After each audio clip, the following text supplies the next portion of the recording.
What happens when a young Filipino student is wrongly accused of theft by a police officer in a busy store? How does a simple shopping trip turn into a battle for justice? Watch as Carlos, a Filipino teenager, faces racial profiling and his mother, the mayor, steps in to defend him. Will truth and dignity win the day? Don't miss this powerful story.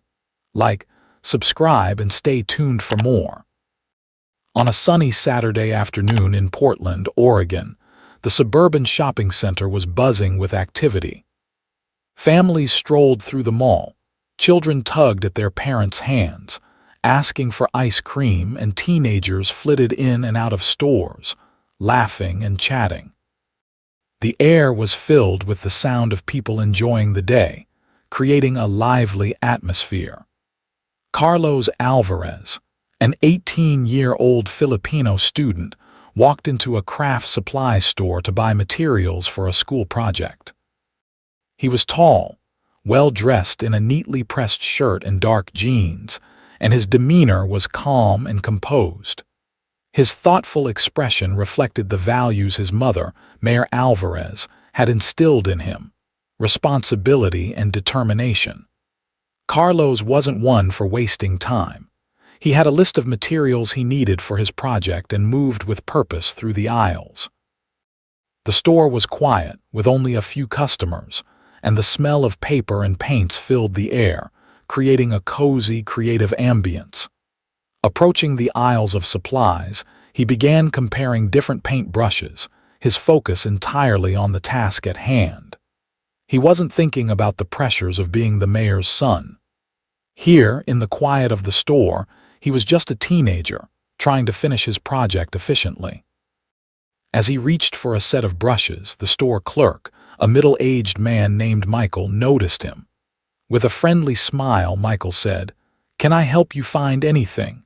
Carlos returned the smile and asked, "Could you point me to the poster boards?"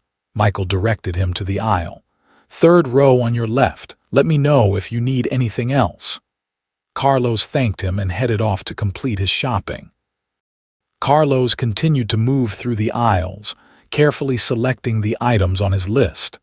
He passed by the rows of brushes, paper, and sketchbooks, his mind focused on the task. As he picked up a pack of colored pencils, he noticed Michael, the store clerk, approaching him. "Anything else I can help you with?" Michael asked with a warm smile, glancing at Carlos's basket, which was now filled with several items for his project. "No, I think I have everything I need," Carlos replied, offering a friendly smile in return. "Just the poster boards now."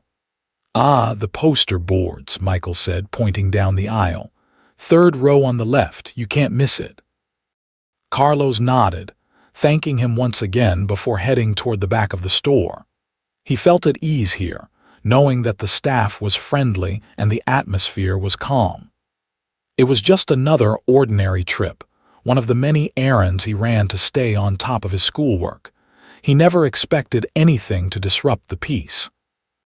But as Carlos walked down the aisle to pick up his last item, the door to the store swung open with a force that broke the quiet. Officer Taylor, a burly, broad-shouldered cop, entered the store, his heavy boots echoing as he walked across the tiled floor. His gaze swept over the store, lingering on Carlos for a moment before narrowing. Carlos didn't think much of it at first, but the officer's eyes never left him. There was something about the way Officer Taylor studied him that made Carlos uneasy, as though he were already being judged before a single word had been spoken. "Hey, you," Officer Taylor barked, his voice cutting through the store's peaceful atmosphere. He pointed directly at Carlos. "What are you doing here?" Carlos, caught off guard, turned slowly. "I'm shopping for school supplies," he said, trying to keep his tone calm, but he couldn't shake the feeling that something wasn't right. Officer Taylor didn't soften his gaze. "You've been here for a while now. What's in your pockets?" Carlos's heart skipped a beat. "Nothing. Just my wallet and phone," he said, holding up his hands slightly, showing his pockets. "Is something wrong?" The officer's eyes darkened. "I don't believe you. Empty your pockets." His voice was sharp, demanding. The tension in the store grew thick as nearby shoppers began to notice the interaction. Carlos blinked, still in disbelief. He had done nothing wrong, and yet here he was, being accused without reason. The pressure to comply with the officer's demands weighed on him. "I'm not hiding anything, sir," Carlos said, trying to stay calm. "I'm just shopping." But Officer Taylor wasn't listening. His stance remained aggressive, and the intensity of the moment began to rise, setting the stage for what was to come. Officer Taylor stood unwavering, his gaze sharp as he scrutinized Carlos, his eyes filled with suspicion. The calm, peaceful atmosphere of the store had shifted. The quiet murmurs of customers now seemed distant, and all attention had turned to the scene unfolding in front of them. Carlos, though taken aback by the officer's aggressive tone, remained composed. "You think you can just walk around here and take what you want?" Officer Taylor's voice was loud and accusatory, filling the store with tension. "You don't belong here, do you?" Carlos felt the pressure building but forced himself to remain calm. He had been taught by his mother, Mayor Alvarez, to handle moments like this with dignity. "I'm just here for school supplies," he replied calmly. "I don't know why you're accusing me." Officer Taylor took a step closer, his presence looming. "You've been wandering around here for too long, acting suspicious. I'm just doing my job." Carlos stood his ground. "I'm not stealing anything," he said, his voice steady despite the mounting tension. "I'm just shopping for supplies. You can check the cameras if you want." Officer Taylor hesitated for a brief moment, the suggestion of reviewing the cameras seemingly throwing him off. But instead of acknowledging it, his frustration flared. He leaned in, his voice sharp and commanding. "Don't get smart with me, kid," he snapped. "Empty your pockets now." Carlos, trying not to let the officer's hostility affect him, took a deep breath and shook his head. "I haven't taken anything. You can check the cameras. I'm just trying to finish my shopping." The tension in the store thickened. Nearby shoppers were now looking on, some whispering among themselves, while others discreetly pulled out their phones, capturing the interaction. Carlos could feel the weight of their gazes, but he refused to let the growing audience intimidate him. "I'm not a thief," Carlos repeated, his voice unwavering. "I'm just here to buy supplies for my project. If you check the footage, it'll show you that I haven't done anything wrong." Officer Taylor's face reddened as he took a step forward, clearly frustrated. "You can keep talking, but you're not leaving here until I see what's in those pockets," he threatened. "If you don't cooperate, I'll take you to the station." The situation seemed to escalate, the pressure mounting on both sides. The store was now buzzing with unease as more people noticed the conflict. The woman who had been silently observing stepped forward, her voice cutting through the tense silence. "This is wrong," she said firmly. "He hasn't done anything." Carlos turned slightly, feeling a flicker of hope as the woman stood up for him. She had been quietly recording the interaction, and now her words had caught the attention of others in the store. Officer Taylor, however, remained focused on Carlos, ignoring the woman's intervention. "Stay out of this," he barked at her, his eyes still locked on Carlos. "Cooperate or this will only get worse." Carlos felt a rush of frustration, but he didn't let it show. His resolve remained firm. He wasn't going to let this go any longer. "Check the cameras. I'm innocent. You'll see it." The tension hung in the air, thick and unyielding. Shoppers exchanged uneasy glances, some shaking their heads in disbelief, others unsure of how to intervene. Carlos's calmness in the face of such hostility was remarkable, but it didn't seem to be enough to break Officer Taylor's stance. Yet Carlos knew that as long as he stood firm, he had to believe that the truth would eventually prevail. The standoff continued, with neither side willing to give in. It was clear that the situation was far from over. As Officer Taylor's interrogation dragged on, the tension in the store became almost unbearable. Carlos stood his ground, maintaining a calm demeanor, but the officer's increasingly aggressive tone was wearing thin. The surrounding shoppers were now fully aware of what was happening, their attention fixed on the scene unfolding before them. Carlos could feel the weight of their eyes on him, but he refused to let it shake him.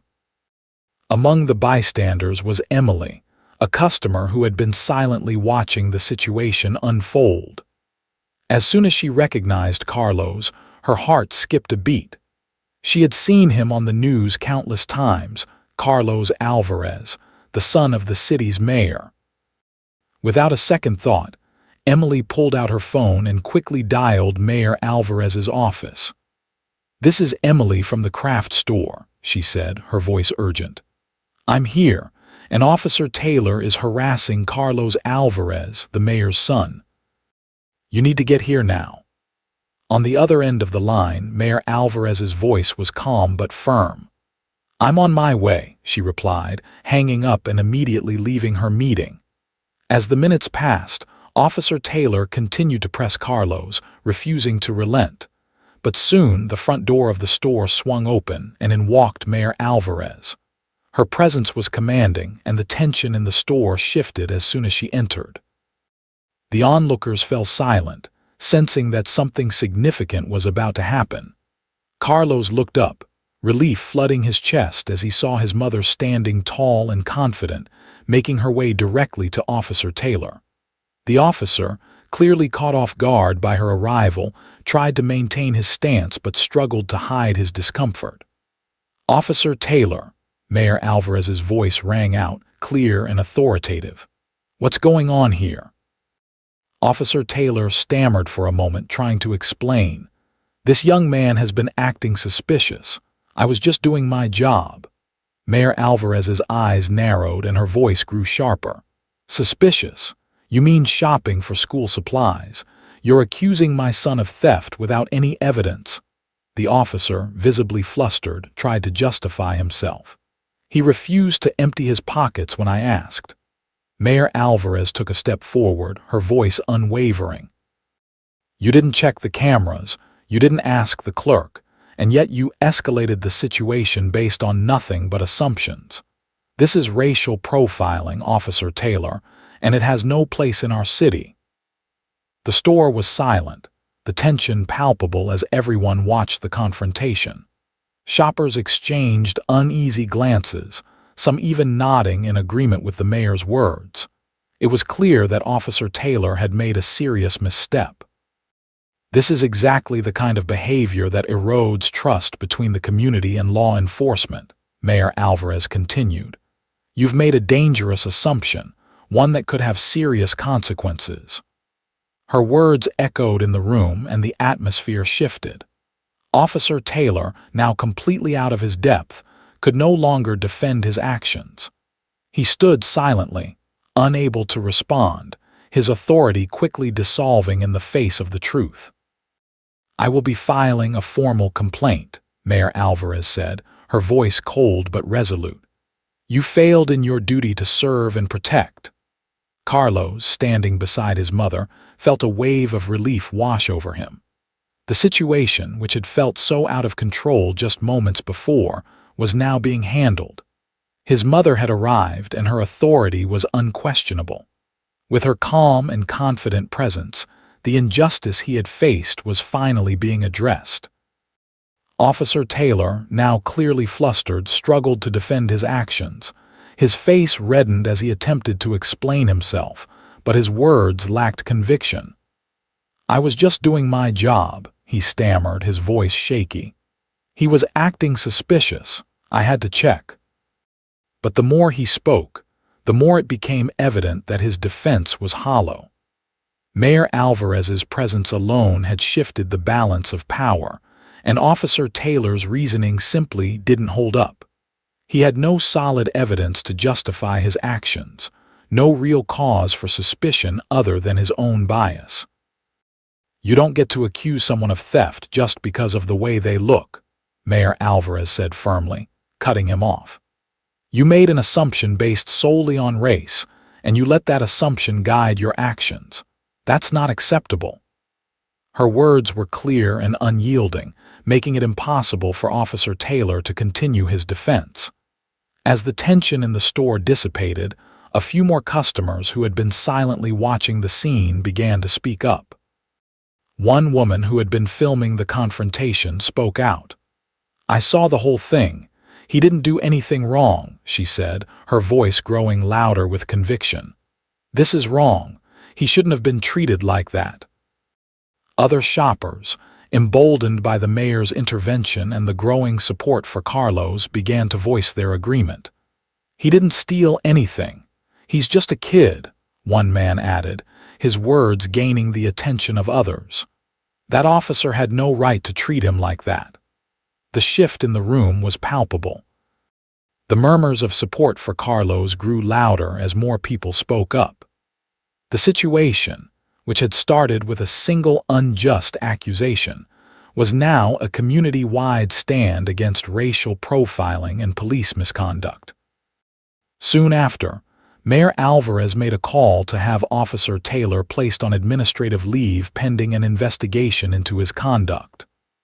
The officer, his face a mixture of embarrassment and frustration, was escorted out of the store by his fellow officers. It was clear that the consequences for his actions were just beginning. As the dust settled, the mayor turned to the gathered crowd, her voice calm but resolute. "This incident will be investigated thoroughly," she said.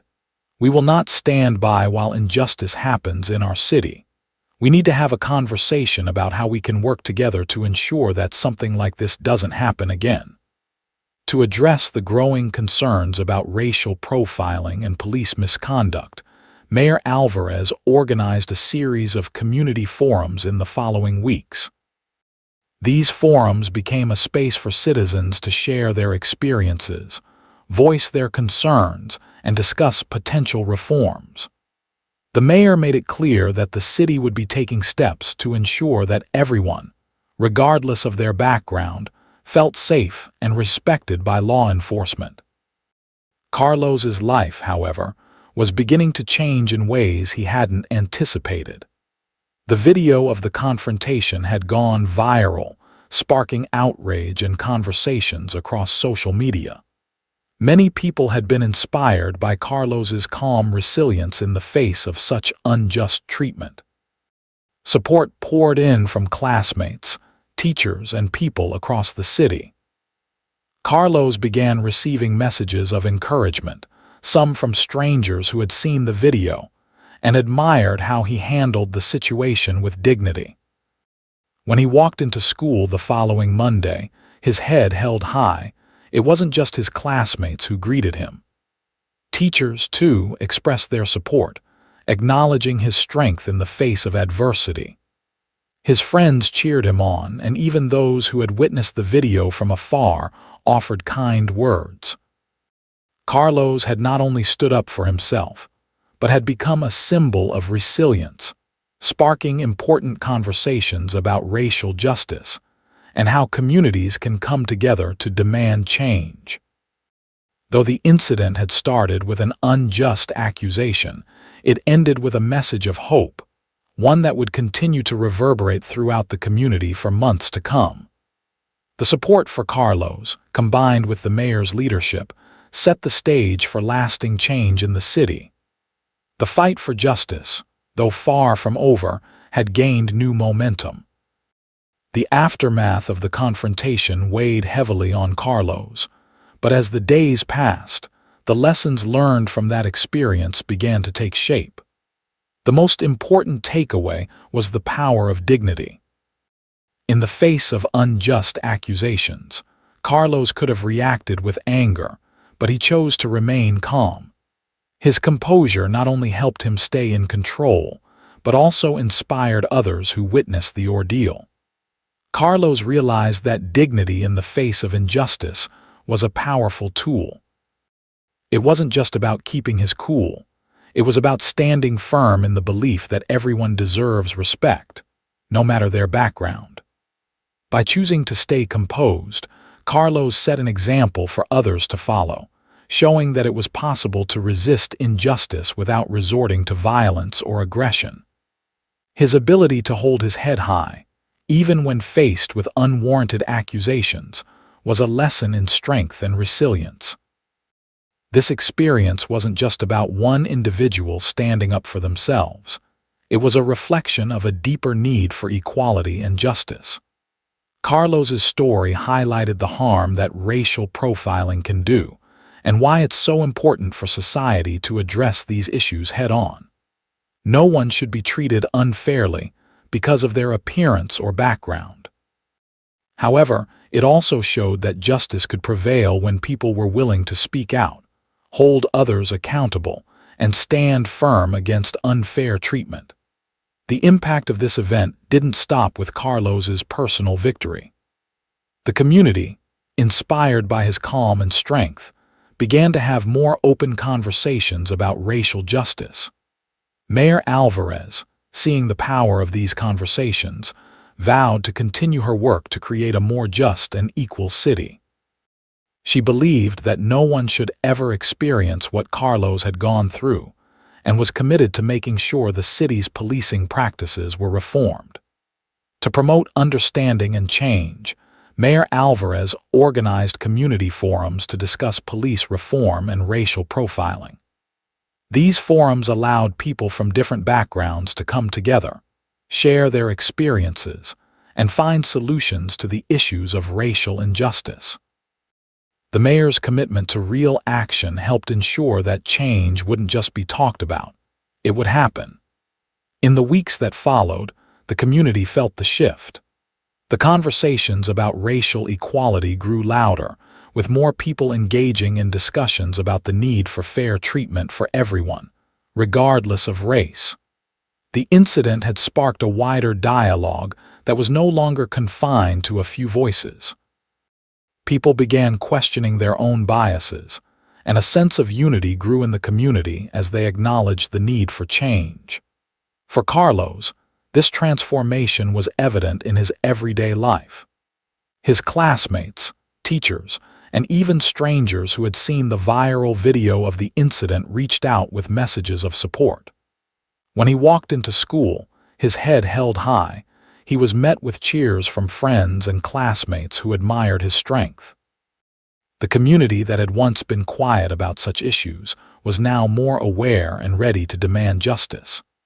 Though the journey for true equality and justice was ongoing, the events surrounding Carlos and Officer Taylor had sparked a movement. Mayor Alvarez's leadership, combined with the support of the community, was paving the way for lasting change. Carlos's story proved that one person's determination could inspire an entire community to come together for what was right.